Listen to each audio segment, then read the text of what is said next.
ተከታ አባዬ ጩባው ደግሞ ሰው ሆኗል እንዴ? እኔ እኮ እሱ የተሰራበት አፈር ገና እየደረቀ ነው ይመስላል። እና እንዲያሊ ነው እዚህ መቆየው። ይኸውልህ አንተ ደግሞ አንድ ነገር ልንገርህ አይደለ?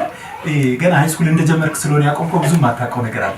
ሰው ከአፈር ሳይሆን የተሰራው ሁላችንም የመጣነው ከዝንጀሮ ነው። ማረጋገጥ ከፈለክ ደግሞ ቀይ ጥቁር ዝንጀሮ እንግዲህ ዘርህን አንተ ታውቃለህ።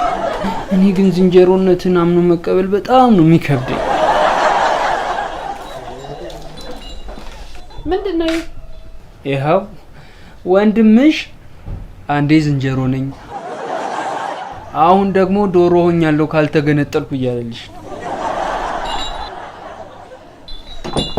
ወርቅዬ እቺን ቁማር በልታ ያገኛሃትን ገንዘብ በዚህ ጸባይ እንኳንስ ልትኖርበት አንድም ቀን አትውልበት።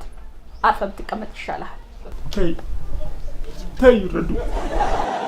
እኔ እዚህ ቤት ያየሁትን ስቃይ ማንም አላየም።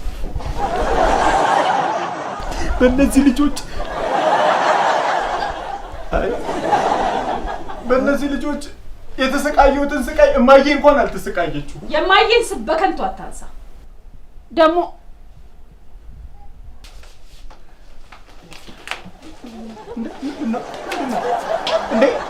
ምንድነው? ሴኪሪቲ ምንድነው? እኔ ልጄ እኔ እንግራ ይግባኝ።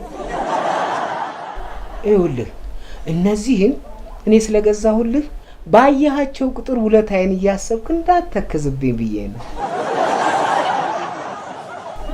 እነዚህን ደግሞ የገዛሃቸው ከኔ ተበድረህ ነው። ስለዚህ ገንዘቤን ስትከፍለኝ ተወስዳቸዋለህ ማለት ነው። አረ